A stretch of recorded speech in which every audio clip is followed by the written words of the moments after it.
കിഴക്കുതിച്ച നക്ഷത്രം ദൈവപുത്രന്റെ ജനനത്തെ സൂചിപ്പിക്കുന്നതാണെന്ന് തിരിച്ചറിഞ്ഞ 3 വിജ്ഞാനികൾ. അറിവുകൾക്കപ്പുറം ചില തിരിച്ചറിവുകളെ നിരന്തരം അന്വേഷിച്ചതുകൊണ്ടാകണം ഇന്നും നമ്മുടെ പുൽക്കൂടുകളിൽ ഈ രാജാക്കന്മാരെത്തുന്നത്.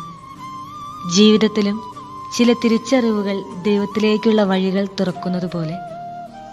കേട്ടിട്ടുണ്ടാകും, ബത്ലഹേമിലേക്കുള്ള യാത്രയിൽ രാജാക്കന്മാരുടെ കൂടെയുണ്ടായിരുന്ന ഒരു നാലാമനെ പറ്റി. മിശിഹായിക്കായി കരുതിയ സമ്മാനമൊക്കെ അർഹിക്കുന്നവരെന്ന് തോന്നുന്നവർക്ക് കൊടുത്തിട്ട് ഉണ്ണീശോയ്ക്ക് കൊടുക്കാൻ ഒരു സമ്മാനമില്ലാതെ നൊമ്പരപ്പെട്ട് അലഞ്ഞു നടന്ന ഒരാൾ. ഒടുവിൽ കാൽവരിയിൽ വെച്ച് അയാൾ ഈശോയെ കണ്ടു എന്നൊക്കെ കഥയുടെ ബാക്കി.